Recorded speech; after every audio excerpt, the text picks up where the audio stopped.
school teacher Mary Kay Letourneau was nabbed in a torrid affair with a 12-year-old student. Active Hugh Grant, arrested in Los Angeles. Televangelist Jim picking up Baker a was prostitute. convicted on all fraud and conspiracy counts. Pop star Michael Jackson admitted sharing Actor a bed with a Russell Crowe teenage arrested boy. for throwing Spears' a coat. ongoing scandal over her children, drug use, and other tabloid matters is raising questions about Mel her state of Gibson's mind. arrest for driving under the influence was followed by an abusive verbal Don Imus outburst. has made fun of Irish, Jews, Italians, and other ethnicities. Governor Elliot Spitzer of New York Children's apologized to TV his host family Pee Wee and the Herman, public after charged being with linked to a indecent prostitution exposure. ring. Televangelist Jim Baker was convicted All of the all drugs fraud in and Lincoln's conspiracy body, which were counts. discovered in nearby prescription bottles, were legally obtained from two physicians. It's really bizarre to me when someone does something so stupid.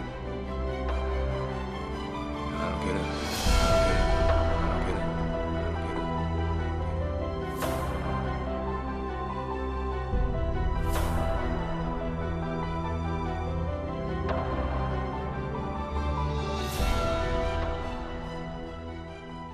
25 years ago, I woke up on a cold marble floor, and I had passed out after a night, I should say another night, of drugs. But something had shifted, and I knew that if I didn't make a dramatic change in my life, that I was going to die. And I called my mother and I said, I need to go back into treatment.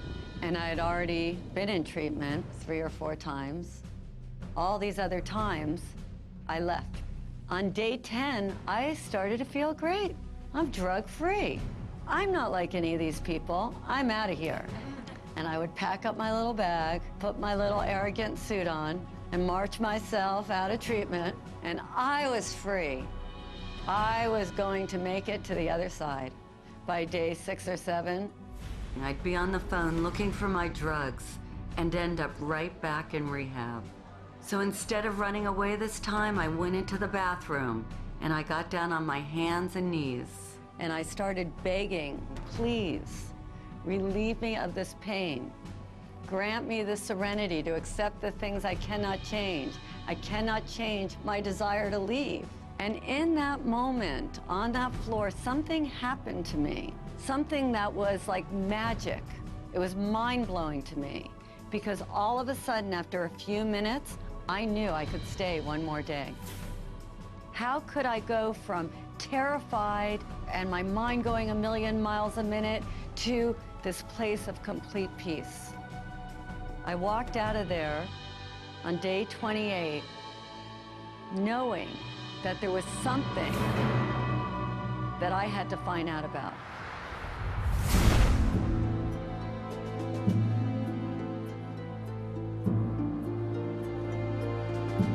The shadow is dark, it's secretive, it can be dangerous. Shadow is everything that we don't want other people to see. Things we hide, things that we lie about, not only to others, but to ourselves. And they are the sort of monsters that come out of the caves in the middle of the night. It is that dark, intrinsic side of us that each and every one of us tries to hide. Because we've been told from such an early age that these are not acceptable components of who we are. To have one aspect of the soul, you have to experience the other aspect of the soul to counterbalance it. Hello, darkness, my old friend. I come to talk to you again. Yeah, they were talking about the shadow. The only time you don't have a shadow is if you're standing in the darkness. The shadow shows up in so many ways. Writing bad checks, drinking too much, cheating on our tax returns, dipping into our expense account or the family trust, eating chocolate cake in the middle of the night after 3 days of dieting and depriving ourselves, screaming at our kids or verbally abusing our partners after being the nice guy at work all day, surfing the internet and visiting porn sites while our wife makes us dinner, cheating on our husband while he is hard at work trying to provide all the extra pleasures in life for our family, stealing our co-workers' ideas and claiming them as our own. The shadow is made up of the thoughts, emotions, and impulses that we find too painful, embarrassing, or distasteful to accept. So instead of dealing with them, we repress them. Right now, hundreds of millions of people are living in denial of their individual shadow. And all of us are being affected by the collective shadow in more ways than we can imagine. The collective shadow manifests as evil, as war, as terrorism, as social injustice, as radical inequities in our economic status. You know, right now we have 50% of the world living on less than $2 a day, 20% of the world living on less than $1 a day. We are totally in denial of the fact that this is also a manifestation of our collective shadow. Why? Because people in social institutions, financial institutions, political institutions, corporate institutions are in total denial of the shadow energy. They don't even understand it. Even what we call evil in the world is the manifestation of our collective shadow, turned pathological, repressed, in rage, in denial. People who express self-righteous morality are usually the ones who have the darkest, deepest shadows. The shadow of the Catholic Church, which pronounces on homosexuality as evil and calls gays sinners, while hiding pedophiles in its own clergy. These are all expressions of the shadow. The entire trajectory of human history at this point is like the Titanic. It is headed for an iceberg. It is going in a direction that is unsustainable, and it is going in a direction that is unsurvivable. If not for us, then at least for our children or our grandchildren. And from an archetypal perspective, each and every one of us is the captain. And the temptation is, it's too painful. The temptation is to just distract ourselves. The temptation is to pretend it's not happening. Or the temptation is to go into cynicism. Or the temptation is to just go into anger and indulge that and not do anything. And each and every one of us are challenged at this point. Don't be the captain who just goes downstairs and goes to sleep. Everything that expands has got to contract. What goes up's got to come down. People are going to be confronted with their shadow all of a sudden. They've been living high, living wonderful. Everything's been exorbitantly exuding, and now suddenly there's going to be a contractive phase. And if you haven't met yourself, if you haven't done your self-work, if you haven't been on the inside and done some exploration and cleaned up, you know, cleaned your house and detoxed it, you're going to be in trouble.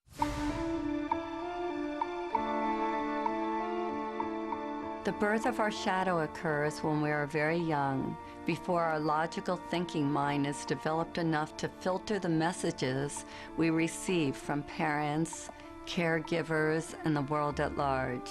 Even if we had the best of parents, we inevitably got shamed for displaying certain qualities and received the message that something about us was not okay, that something was wrong with us, or that we were bad.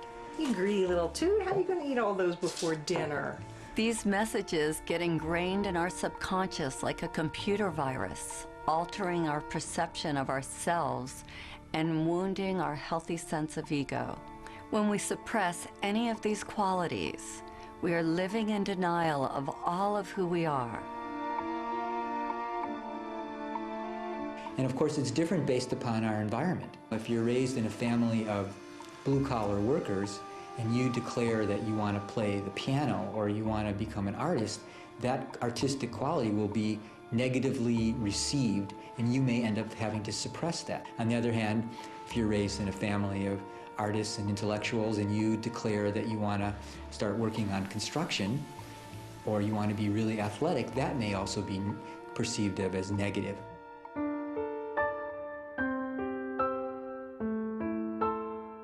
We try with all our might to pretend that we are not that which we hate.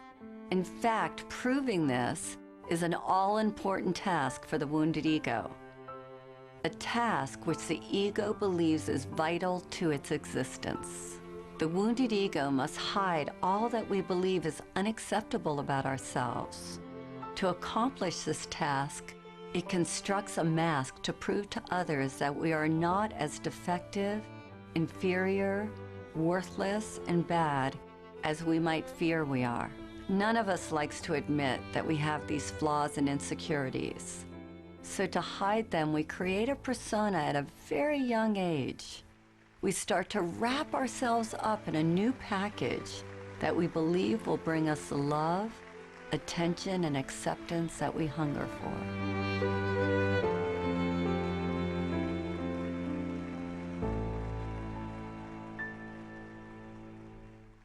We create personas so that we can belong.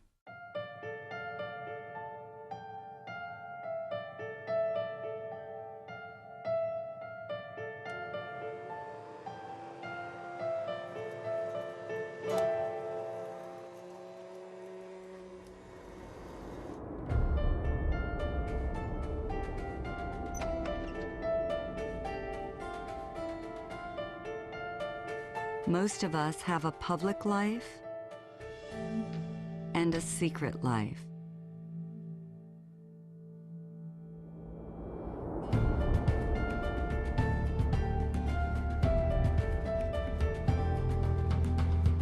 We work hard to feel good about ourselves, and a moment later, we do something to sabotage those good feelings.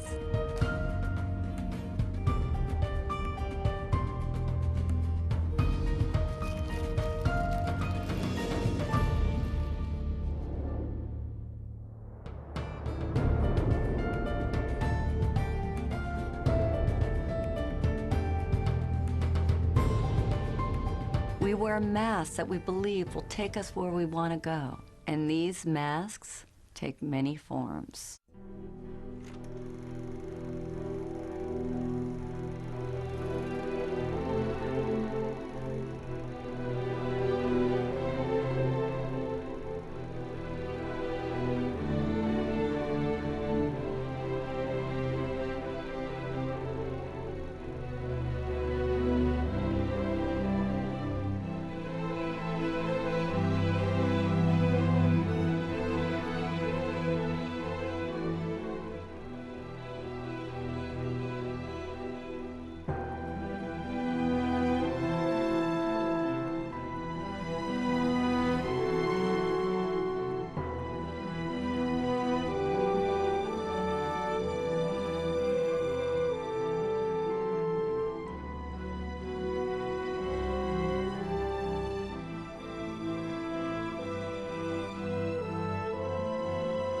Which one do you wear?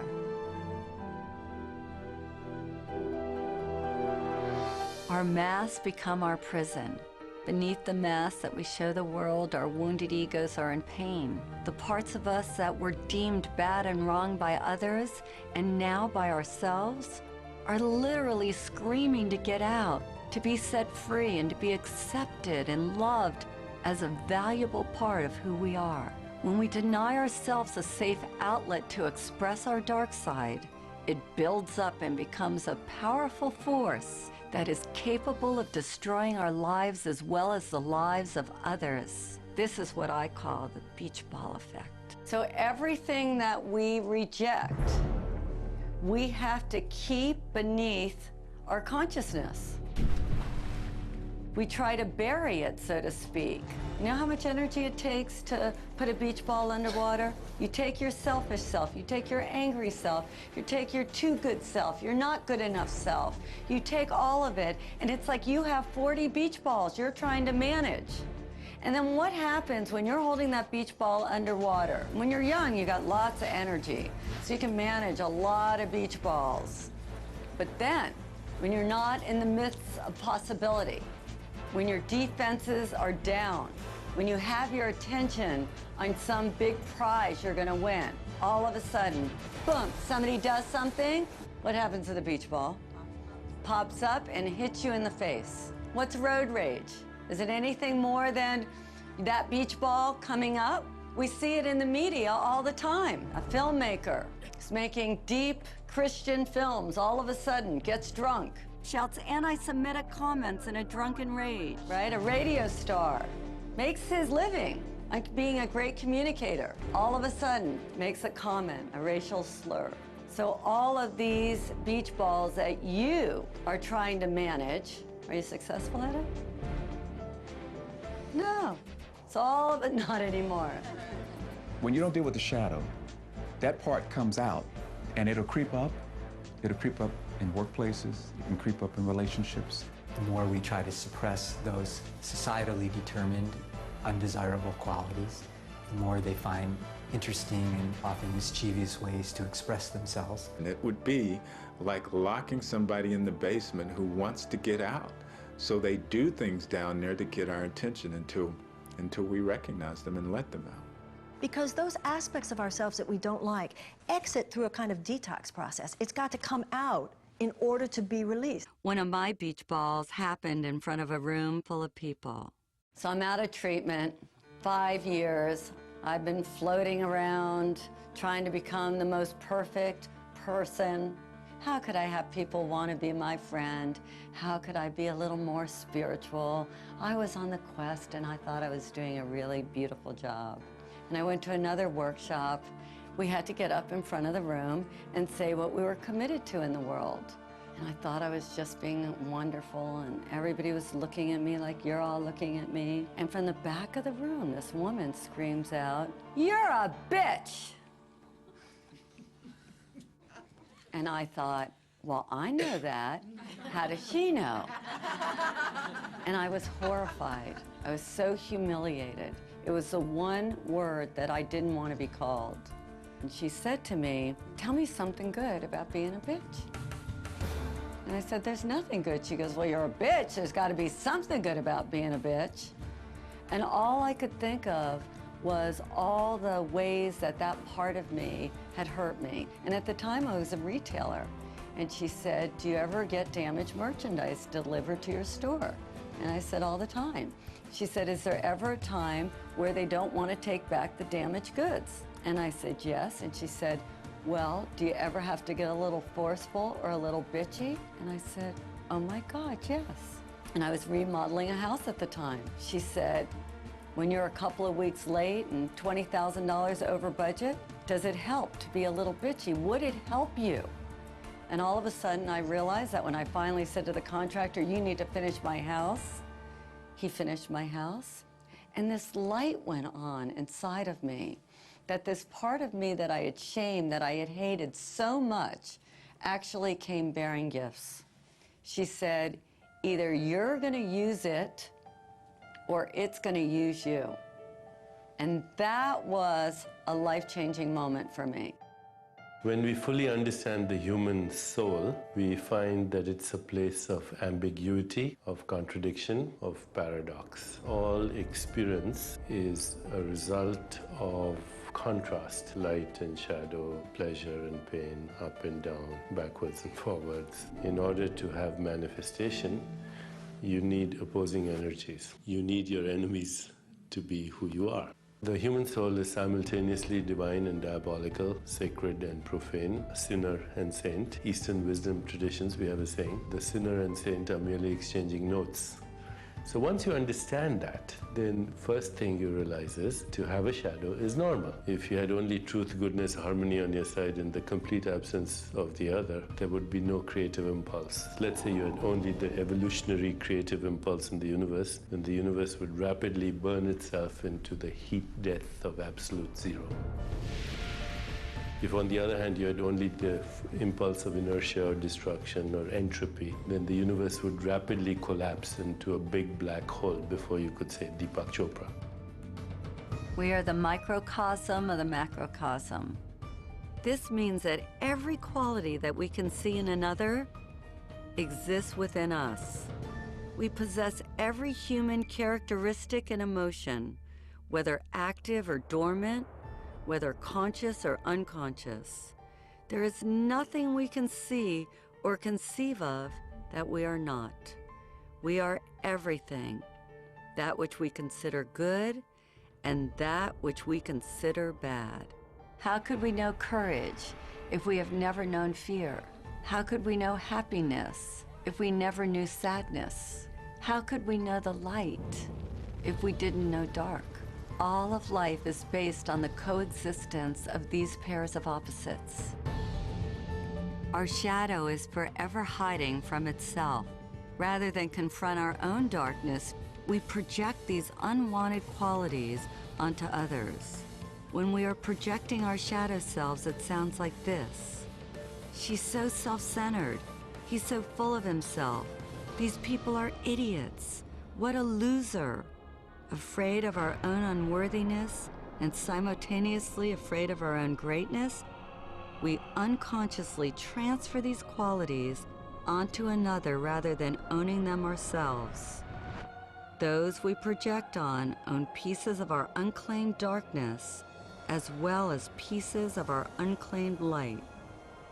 Until we take back all that we have projected away, what we can't be with won't let us be.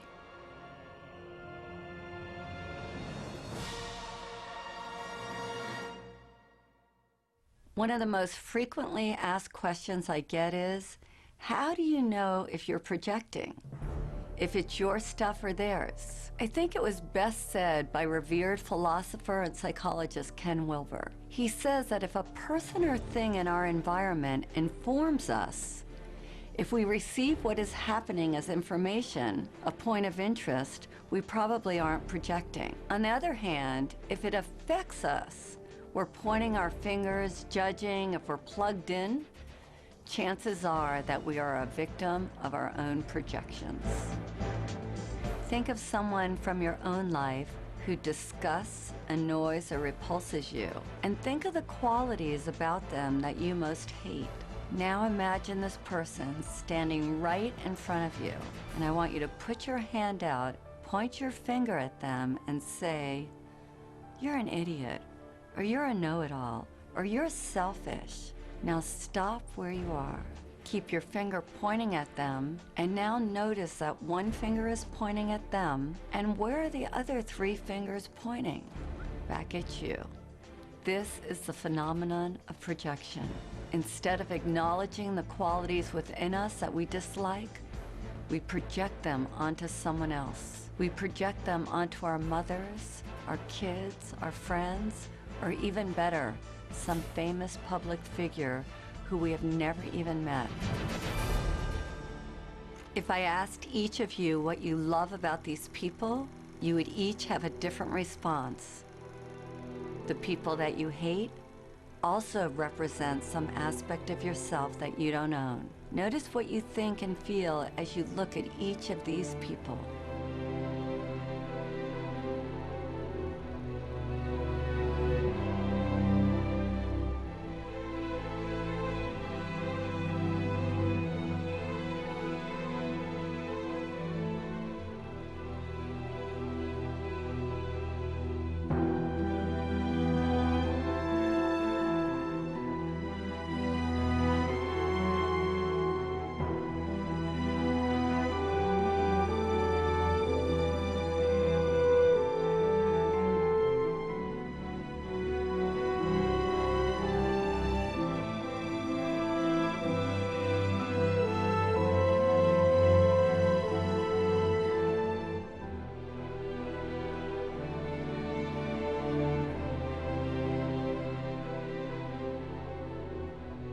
Whatever we judge or condemn in another is ultimately a disowned or rejected part of ourselves. I was watching the events of 9/11 on TV with a friend of mine, and after that we were driving down the street. I turned to my friend and I said, "You know, from now on, the Arabs are going to be the new blacks. They're going to get the brunt of a lot of projections that blacks have carried in this culture for a long time." Now, a lot of times, blacks react. We react to those projections, and we project back.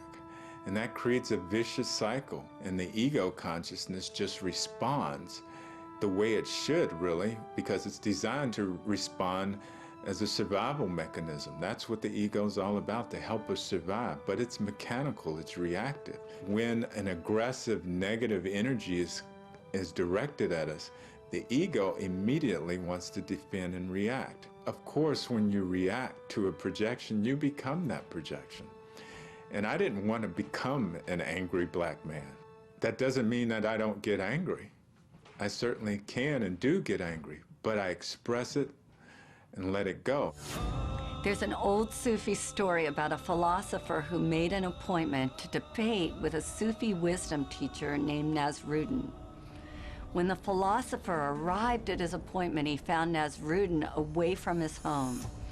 Infuriated, the philosopher picked up a piece of chalk and wrote "stupid oaf" on Nasrudin's gate. When Nasrudin got home and saw this, he rushed right over to the philosopher's house. "I had forgotten that you were to call, and I'm sorry I missed our appointment," he said. "But I remembered it the minute I saw that you had written your name on my gate." The great Swiss psychologist Carl Jung, who coined the word shadow and shadow work, said, "That is the shadow, the person we'd rather not be." Rush Limbaugh hated drug addicts, and then it was revealed that he was one himself.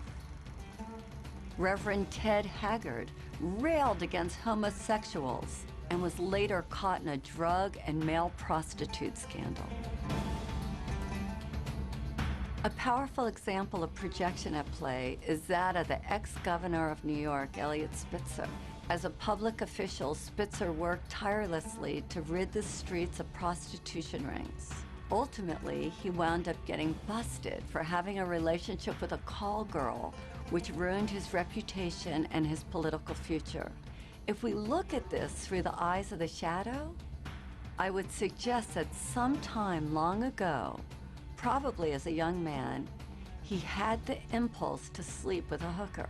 Since this wasn't politically or socially acceptable, he buried this impulse deep inside, only to be brought down by this very unconscious urge.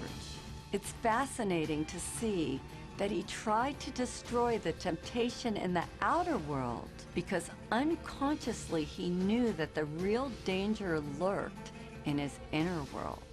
This is why we want to deal with the shadow. Rather than trying to convince you that you're not all those negative things and encouraging you to think a good thought, shadow work urges you to get in there and to be with what you are resisting, because what you resist will persist. If you don't deal with your shadow, it will deal with you.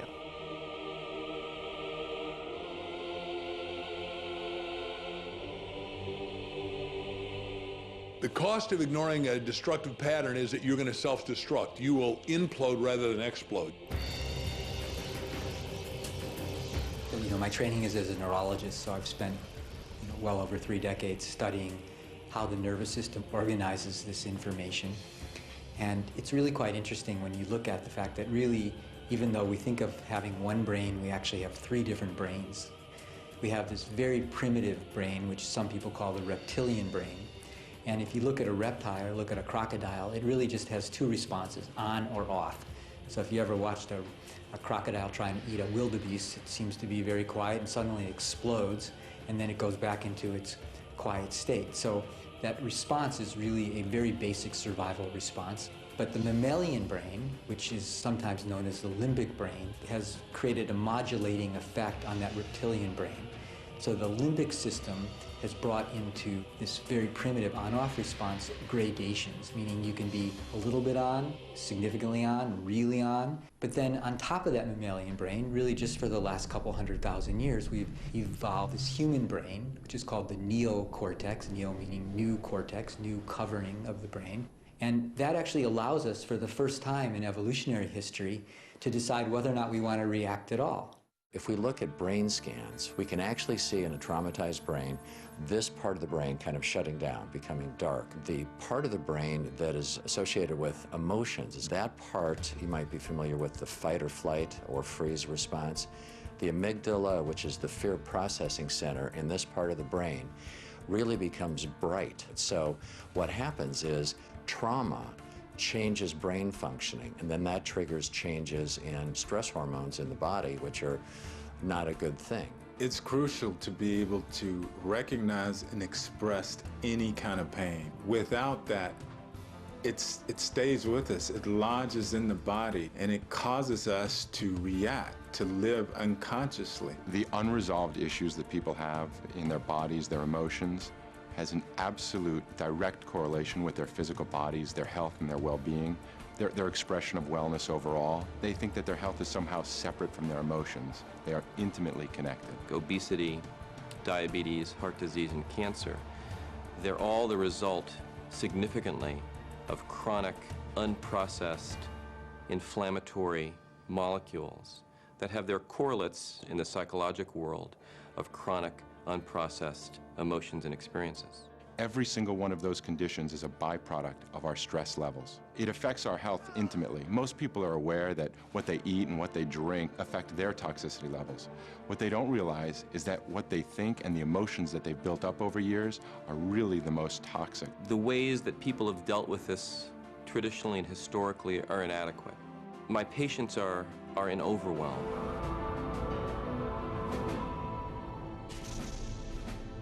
This is not new age mumbo jumbo. This is actually hard science. The science here now is indisputable, that thoughts, that emotions affect the organs of the body.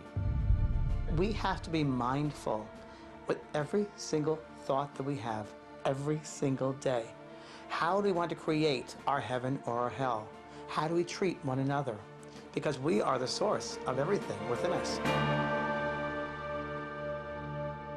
There is a poem by Rumi called The Guest House, which in many ways describes the human journey. This being human is a guest house. Every morning a new arrival, a joy, a depression, a meanness, some momentary awareness comes as an unexpected visitor. Welcome and entertain them all. Even if they are a crowd of sorrows who violently sweep your house empty of its furniture, still treat each guest honorably. He may be clearing you out for some new delight. The dark thought, the shame, the malice, meet them at the door laughing and invite them in. Be grateful for whoever comes, because each has been sent as a guide from beyond. Repressing our anger may seem like a good solution, but pretty soon we run out of places to hide. Divorce, stress at work, financial trouble or tension within our families provoke the shadow until finally it erupts. The ancient Vedic text known as the Bhagavad Gita states that man should discover his own reality, not thwart himself, for he has himself as his only friend or as his only enemy. But if he rejects his own reality, the self will war against him.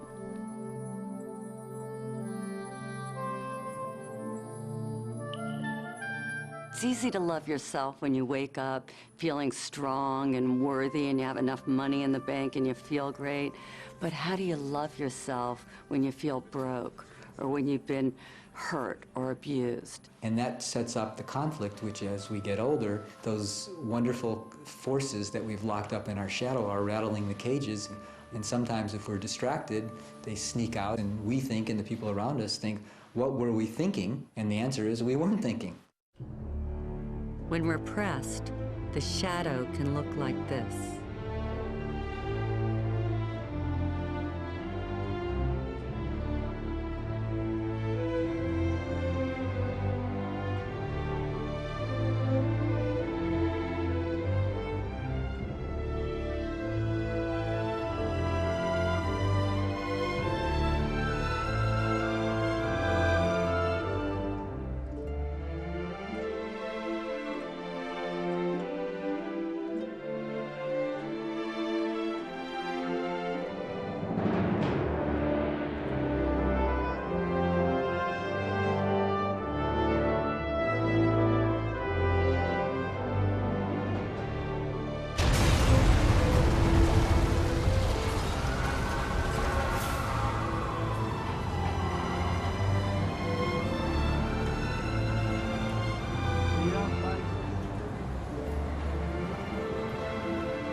We have to resolve the undigested emotions that are buried in our bodies and lodged as stress in our minds. We have to unearth, own, and embrace the very parts of ourselves that have caused us the most pain. And the moment we do, the light of our awareness will begin the process of transforming them.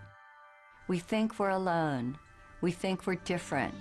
We feel isolated or abandoned.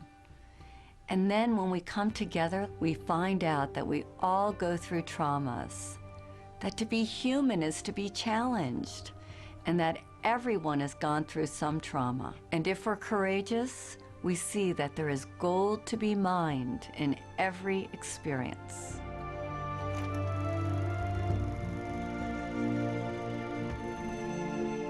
It's very interesting because I don't remember a single day where my mother was not drunk, you know, and I had to live through this. And I didn't understand it. Very, very confused by it all. Why is this happening? Why is this happening? Who are you? Because as she would drink and as she became into that space, I knew I didn't know her. And I just wished she was dead. I said, I wish you were dead.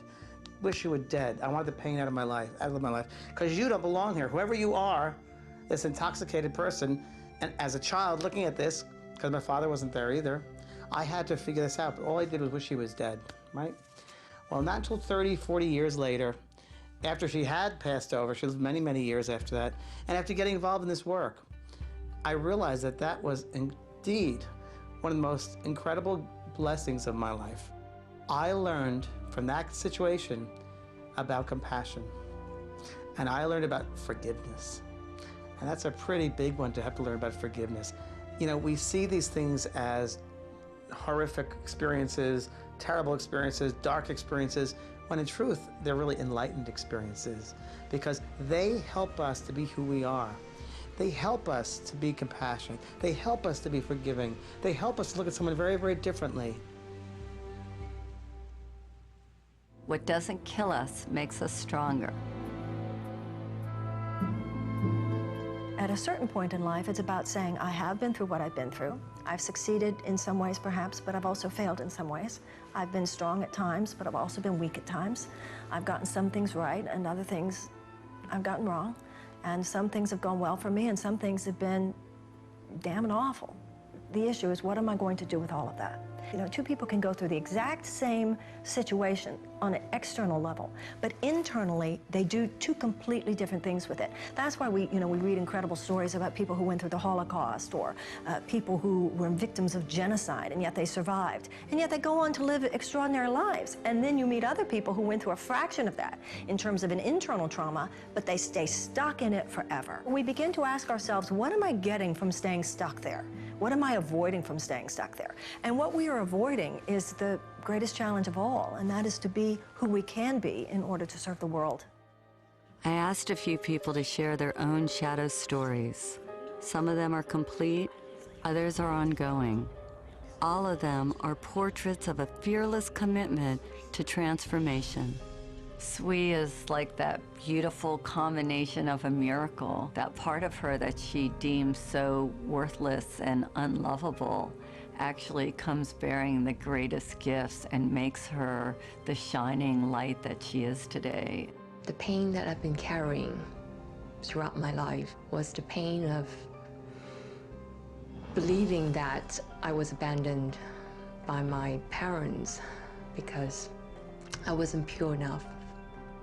I'm actually mixed in terms of, half Japanese, half Chinese. I was considered mixed and impure enough to be raised in Japan. My parents live in Japan and they left me with my grandparents in Malaysia. I just felt so abandoned and rejected. My father ended up getting a divorce from my mother. He remarried another Japanese woman, but nobody ever told me that when my father came back with his wife, that she's not my mother. I felt the immediate rejection, that they didn't want me in their lives, and that they would rather have, 2 dogs than have me with them. Because I have always discarded my Japanese identity in favor of my Malaysian Chinese identity.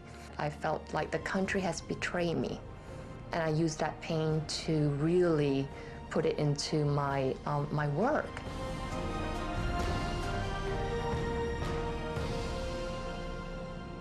I heard the project was in trouble in Japan, And I volunteered to go to Japan to fix this problem because I know that I could do it. That one day I stepped into Tokyo and I just felt that this is where I need to be to really discover and explore the Japanese half of me. In less than 3 years, I created a business from $40 million to over $200 million in a country dominated by men. You know, never heard of a half Japanese, half Chinese woman being a business leader in a big US telecom world. So I couldn't be the leader I am today without going through the emotions and the pain that I went through my whole life. If we look deeper, we will see that we all have a divine recipe.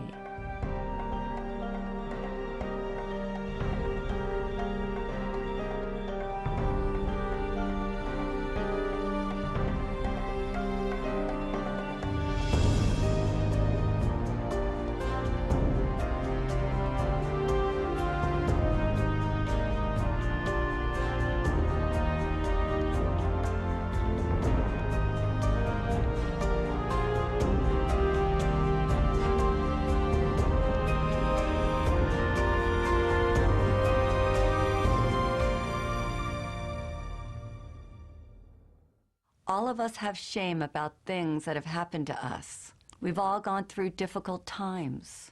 We address these issues so we can quiet our minds, heal our bodies, and get closer to our heart's desires.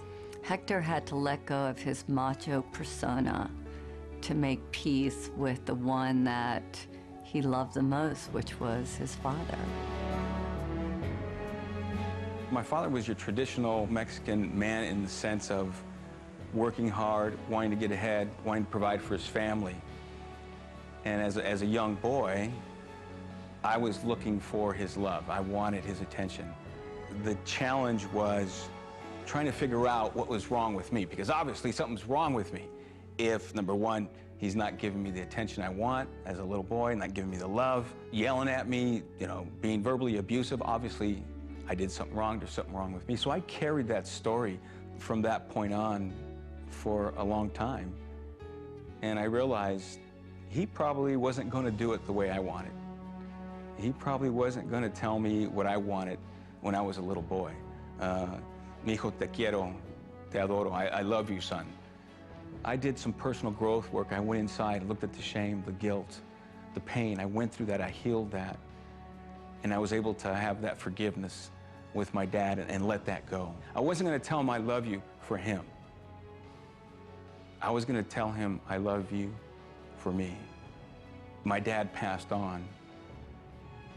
And I'm really grateful that I listened to that inner voice that said, you know, go ahead and tell your dad that you love him. Do it for yourself. Dr. Edie Eger is one of the most beautiful, divine women on the planet today. And she survived the worst circumstances, something that most of us can't even ever imagine. May 22nd, 1944, when I arrived in Auschwitz, there was chaos. My father was separated from us, and my sister and I facing Dr. Mengele. I didn't know who he was until later. And he pointed to my mom to go to the left, and my sister and I to the right. I asked the inmate, when will I see my mother? And she pointed at the chimney, and fire was coming out of the chimney. And she said, you better talk about your mother in past tense. She's burning there. My sister and I hugged each other and said, the spirit never dies, the spirit never dies. I remember that so vividly, even today. In Auschwitz, we didn't know when we took a shower whether water is going to come out or gas. And then there were others who ran into the barbed wires. They got electrocuted. And that night, Dr. Mengele came to the barracks and wanted to be entertained. And my friends who knew that I was a very talented gymnast, and so they volunteered me, and I ended up dancing for Dr. Mengele. I closed my eyes, and the music was Tchaikovsky, and I was dancing in Budapest, the Romeo and Juliet. I completely dissociated, and we had choices. I chose to look at the guards, that they were more in prison than I was. I remember they took my blood about twice a week, and I asked, why are you taking my blood? And the man said, I'm taking your blood to aid the German soldiers so we can win the war. I said to myself, I was a pacifist, I was a ballerina, I bet with my blood you're never gonna win the war. So I created a part in me that I was able to still be in charge of and not allowing anything what happened externally to murder my spirit. I remember I said, if I survive today, then tomorrow I'll be free.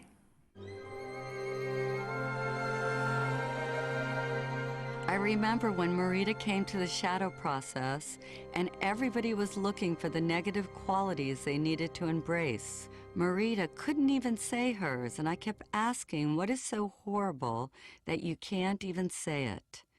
And she said, because of my background, mine is that I'm a Nazi. I was born in Germany in 1955, 10 years after the war. I found out when I was 11 or 12 what my country had done. This is a subject we never talked about. My grandfather wouldn't tell me about his experience. My mother wants nothing to do with this. I'm not the only German that holds this and lives this and hides this. And I found many ways to sabotage myself from ever tasting power or success because, you know, Hitler was successful to coming to power, and that power was horribly abused. I didn't interact with any Germans at all. I stayed away from them, and I did not want to interact with any Jewish person because I didn't want to cause any more pain, and I was ashamed. Samya was willing to shine light on the darkness and willing to take back her own projections for the good of all humanity. In 2006, when Israel bombed Lebanon, at the time I was trying to evacuate members of my family and try to bring them over to the US, and there were no news. You needed to figure out how to reach to them. I became so angry again because here is my family and the bombing. One day I was watching TV. I saw girls crying, little girls. I saw they were Lebanese girls. And of course, you know, every time I saw like Lebanese kids being bombed and everything, I was really, really angry. I was like, you know, yes, yes, yes, like bomb the bastards kind of thing. And at the end, I realized they were reporting from the Israeli border, on the other side of the border. And they looked exactly the same as the Lebanese girls that were killed on the other side of the border. And I saw the pain. And that day I made a commitment to myself that I will no longer tolerate that kind of cruelty, irrespective of which side of the border it's happening. Now, I'm not saying that if you and I rise up to become the people that we are capable of being, that we will rid this planet of war in our lifetime. But I believe with all my heart, we will achieve enough this lifetime that humanity will go in that direction. It's embracing authentically who you are and not being ashamed of it. There's nothing to be ashamed of because everybody has a shadow. If somebody doesn't, they must be pathological. When I'm leading the shadow process, it feels like my own journey has come full circle. I've been very judgmental over the years. I was having some really dark dreams about you last night. They're all true. When we embrace our totality, we experience freedom. My heart feels as big as my body. It's no longer like little anymore. It's like, it's me. And embrace it with love. Love, because that's what we're here for, to give and receive love. Can't even believe that's you, Margaret. I figured out who you were.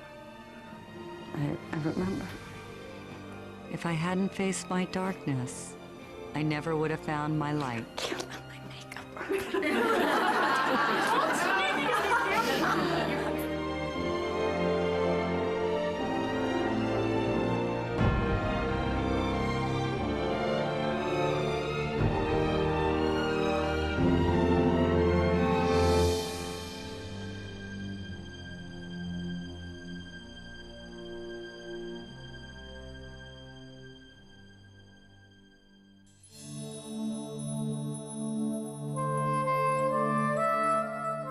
Our deepest fear is not that we're inadequate.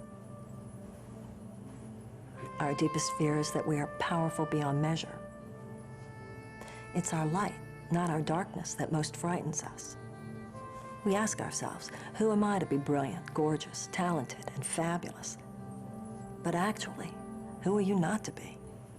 You are a child of God. Your playing small doesn't serve the world. There's nothing enlightened about shrinking so that other people won't feel insecure around you. We are all meant to shine, as children do. We were born to make manifest the glory of God that is within us. It's not just in some of us, it's in everyone. And as we let our own light shine, we unconsciously give other people permission to do the same. As we are liberated from our own fear, our presence automatically liberates others.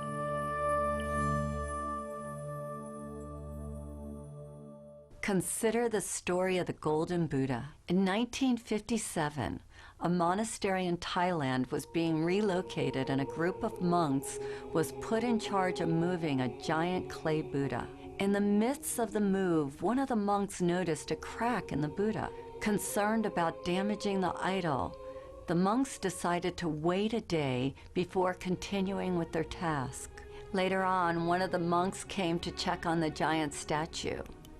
He shined his flashlight over the entire Buddha, and when he reached the crack, he saw something reflected back at him. His curiosity aroused, the monk got a hammer and a chisel and began chipping away at the clay Buddha. As he knocked off piece after piece of clay, the Buddha got brighter and brighter. After hours of work, the monk looked up in amazement to see standing before him a huge solid gold Buddha. Historians believe the Buddha had been covered with clay by Thai monks several hundred years earlier before an attack by the Burmese army. They covered the Buddha to protect it. In the attack, all the monks were killed. So it wasn't until 1957 that the great treasure was discovered. Like the Buddha, our outer shell protects us from the world. Our real treasure is hidden within. We human beings unconsciously hide our inner gold under a layer of clay. All we need to do to uncover our gold is to have the courage to chip away at our outer shell, piece by piece.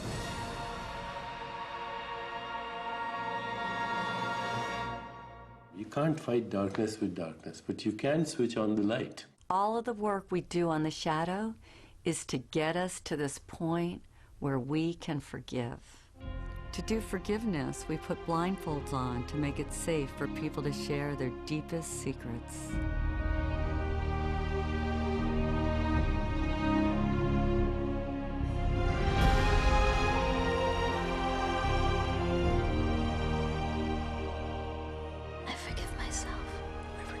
I forgive myself for not finishing college. I forgive myself for beating up my sister. I forgive myself. I forgive myself for hating my body. For screaming at my kids. For not laughing enough. Or for thinking I'm a stupid, incompetent asshole. For stealing from my first boss. For being rich. For being beautiful. I forgive for myself. drinking too much, not speaking out. I forgive myself. I forgive myself. For lying, for cheating, binging on my diet. I forgive myself. Forgive I myself. forgive myself. Forgive myself. I forgive myself for everything. You are forgiven. You are forgiven. You are forgiven. You are completely forgiven.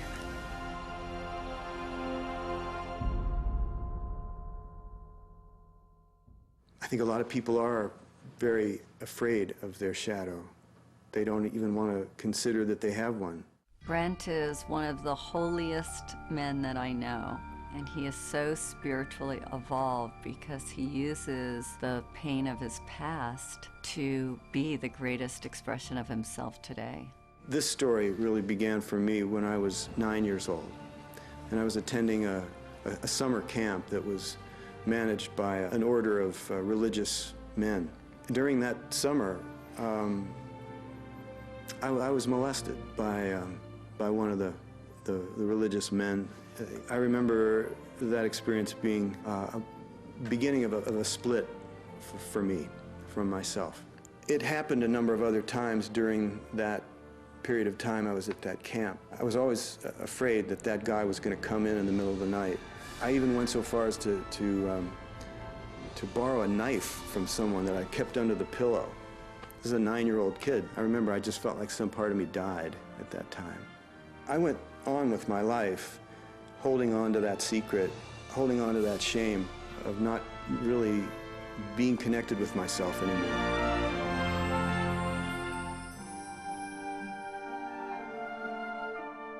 The difference between forgiving and condoning. Forgiving is seeing the true heart of another person. It's beyond all the action. In holding anybody to blame, we limit our own love.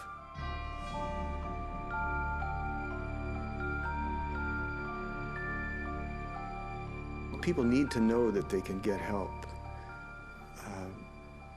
that they don't have to carry their shame alone, that they don't have to live in a secret, and that there are people that are holding the light for them, that are willing to see them as they are, through the shadow. It's the only way to see yourself, is to look at the light and the darkness, and to embrace it. I use that analogy of being like a drowning person, where someone's holding your head underwater, and at some point you realize that you have to be the one that fights your way back to the surface. What happened to me as a child has given me a real depth of compassion, which I'm so grateful for, because it's so clear to me when I work with people how they're suffering, how they're hiding, and it's been the greatest gift of my life that I'm in a position where I can honor people in that way.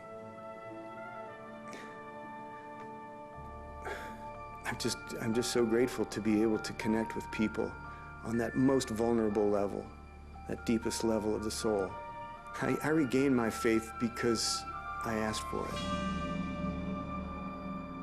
Forgiveness doesn't happen in your head until it happens in your heart. My mom was walking downtown Beirut with the young Israelis, and she turns to my dad, and her mother had been killed by the Israelis. She goes, "Mustafa, these are young soldiers, don't they have a mother?" And if she can forgive, who are we not to forgive? Well, you can't move on if you don't forgive. The train stops if you don't forgive. And mostly, you got to forgive yourself for taking whatever happened to you too deep, to a deep place that it shut you down. The universe will deal with that person's karma. You don't have to worry that if you, quote unquote, forgive them, that they're going to somehow live an undeserved, wonderful life. Each and every one of us needs to work full-time on self-forgiveness. Our motivation to forgive is increased when we understand why it's so important. It's not just to make their day better, it's to free you. And forgiveness is the hallway between the past and the future. The future expression of who we are as a planet, as our country in America, depends on the people that grow up, that become the next presidents, that become the next politicians, economists. We want to make a difference. We want to somehow get it right, you know, to feel like we did, or at least we tried to do what we came here to do. That is the gold that is being mined today. But that's because the world is growing. We're entering a new age. That's what's going on. That's why we're talking about this. You are a force of love. You are made from love. And love is the most forceful energy you could ever have. Accept that energy. Accept who you are. Accept your inheritance, if you will.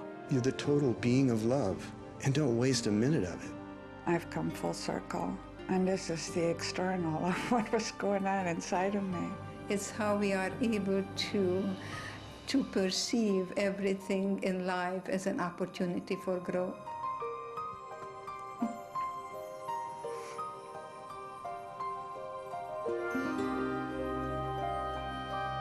I got married, I have 3 children and 5 grandchildren and 1 great-grandson, and that's the best revenge to Hitler. You are here. You and I are here, yes.